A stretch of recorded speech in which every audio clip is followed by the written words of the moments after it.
इसके पहले दोस्तों हमने पहले क्लास में अपराध किसे कहते हैं उसको देखा। उसमें आपने देखा कि अपराध की परिभाषा आपने देखी। उसमें मैंने आपको बताया कि अपराध की ऐसी परिभाषा देना जो सभी जगह सभी समय सत्य प्रतीत हो, संभव ही नहीं है। कारण ये है कि हम मानव व्यवहार और समाज की परिवर्तनशील अवधारणा पर आधारित है। मानव व्यवहार और समाज के मानक बदलते रहते हैं। यही कारण है कि अपराध की सार्वभौमिक परिभाषा जो सभी जगह सभी समय सत्य प्रतीत हो, संभव ही नहीं है। फिर भी कुछ विद्वानों ने परिभाषित किया था। उसमें मैंने आपको टेरेंस मारिस की परिभाषा बताया था, उसमें मैंने आपको ब्लैकस्टोन की परिभाषा बताया था, उसमें मैंने आपको स्टीफन की परिभाषा बताया था, बेंथम की परिभाषा बताया था, केनी की परिभाषा बताया था। बड़ी इंपॉर्टेंट परिभाषाएं थीं। साथ ही आपको जो BNSS की धारा 224 में परिभाषा बताई गई थी, मैंने आपको उसके बारे में बताया था। अगर आपने नहीं देखा है तो वो पहले क्लास का आप छोटा सा वीडियो है, उसको देख लीजिए। आज हमारा टॉपिक है अपराध के आवश्यक तत्व क्या होते हैं। दोस्तों, अपराध का ये आवश्यक तत्व बहुत इम्पॉर्टेंट है, परीक्षाओं में पूछता रहता है। तो अपराध के 4 आवश्यक तत्व होते हैं। पहला है एक मानव होना चाहिए। ऐसे मानव के मन में दुराशय होना चाहिए। ऐसे दुराशयपूर्ण आशय के साथ कार्य होना चाहिए और ऐसे कार्य से व्यक्ति या समाज को क्षति पहुंचनी चाहिए। तो एक मानव होना चाहिए, मानव के मन में दुराशय होना चाहिए, दुराशय के साथ कार्य होना चाहिए, कार्य के साथ उस कार्य से, दुराशय युक्त कार्य से व्यक्ति या समाज को क्षति पहुंचनी चाहिए। अब बात यह है कि क्या अपराध का आवश्यक तत्व केवल मानव है? तो जी हाँ, यहाँ देखिए, एक मानव होना चाहिए। अपराध के लिए पहला आवश्यक तत्व है कि एक मानव होना चाहिए।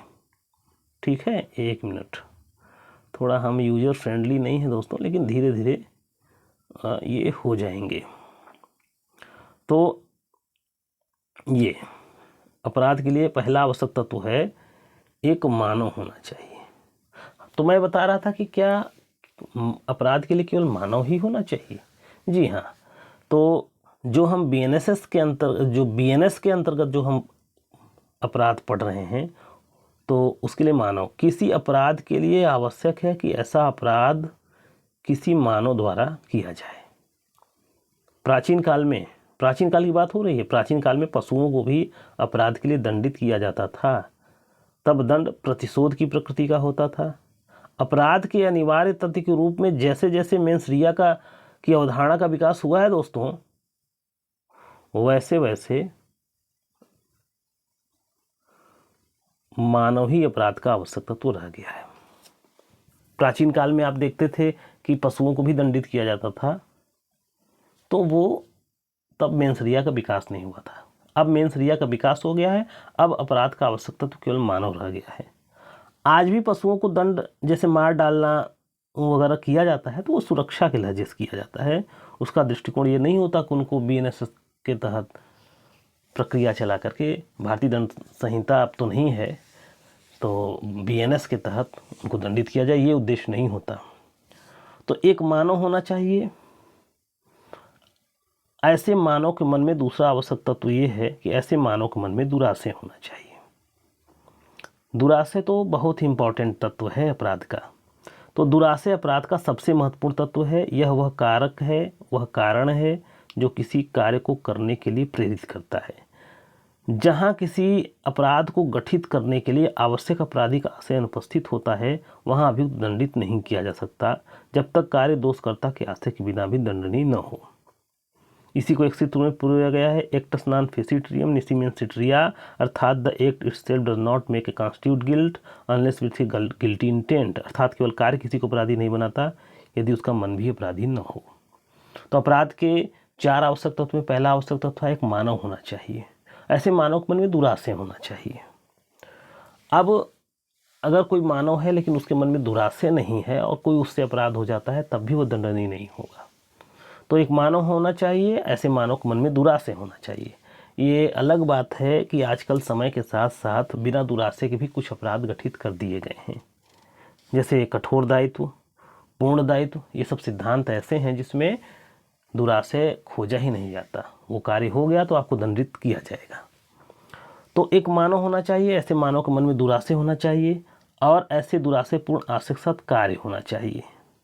तीसरा आवश्यक तत्व है ऐसे दुराशयपूर्ण आशय के साथ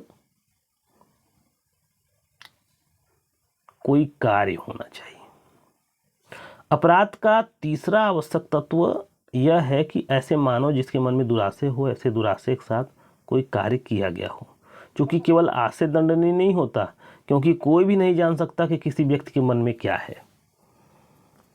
ठीक है, अगर कोई व्यक्ति है वह दुराशय लिए हुए है, दुराशय लेकर के भारत, अमेरिका, जापान, रूस, चीन, अपने गांव, शहर कहीं भी जाता है, दुराशय लिया हुआ है, वो दंडनीय नहीं है। सही बात है, शैतान भी क्या, भगवान भी क्या, कोई नहीं जान सकता किसी व्यक्ति के मन में क्या है। इसी संदर्भ में इसीलिए एक मुकदमा है जिसमें डिसीजन बहुत इंपॉर्टेंट है। के हर सिंह वर्सेस दिल्ली प्रशासन के बाद में उच्चतम न्यायालय ने कहा, क्या कहा, ये लाइन आप जान जाइए।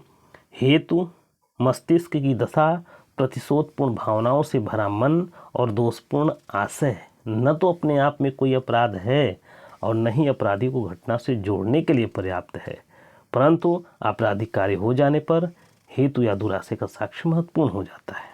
तो हेतु मस्तिष्क दशा, प्रतिशोधपूर्ण भावनाएं, ये सब आप दोषपूर्ण आशय लेकर ढूंढते रहिए, कोई अपराध नहीं है। लेकिन जब कोई कार्य हो जाता है तब ये सब साक्ष्य बहुत महत्वपूर्ण हो जाते हैं।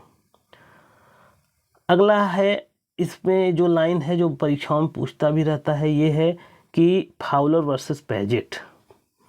इस फाउलर वर्सेस पैजेट के बाद में यह कहा गया कि अपराध गठित होने के लिए आशय और कार्य दोनों का संगामी होना आवश्यक है। एक मानव है, ऐसे मानव के मन में दुराशय है, वो कार्य ही नहीं करता। एक मानव है, ऐसा मानव के मन में दुराशय नहीं है लेकिन वो बहुत भयानक कार्य करता है, अपराध नहीं है। तो कहने का मतलब ये है कि एक मानव हो, ऐसे मानव के मन में दुराशय हो, ऐसे दुराशय के साथ वह कार्य करे। इसी को फाउलर वर्सेस पैजेट के बाद में कहा गया कि दुराशयपूर्ण आशय के साथ ऐसे व्यक्ति को कार्य करना चाहिए।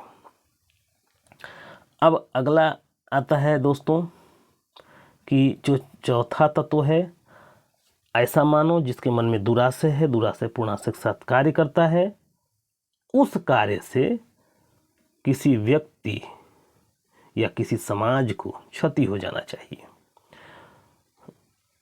उस आशय से किसी व्यक्ति या किसी समाज को क्षति होना चाहिए। तो अपराध का चौथा आवश्यक तत्व है कि ऐसे मानव द्वारा दुराशय के साथ कोई कार्य करने से व्यक्ति या समाज को क्षति पहुंचे। हालांकि बिना क्षति के भी कई कार्यों को अपराध बनाया गया है, लेकिन यह मात्र सुरक्षात्मक और निरोधात्मक दृष्टिकोण से है। इसका मकसद दंड करना नहीं होता। जैसे आप देखते होंगे कि बहुत से कार्य ऐसे हैं जो बिना क्षति के भी कार्यों को वो अपराध बना दिया गया है। वो कार्य कौन से हैं? जैसे धारा 310(4) में डकैती का अपराध है। जैसे आपने देखा धारा 305 में डकैती डालने के उद्देश्य से इकट्ठा होना है। तो कुछ कार्य ऐसे हैं, वो भले ही बिना क्षति के दंड नहीं कर दिए गए हैं, वो अपराध हैं, लेकिन मानव के मन में दुराशय है, दुराशय के साथ कार्य, और कार्य से व्यक्ति और समाज का क्षति होना आवश्यक है। तो क्षति भी होना आवश्यक है।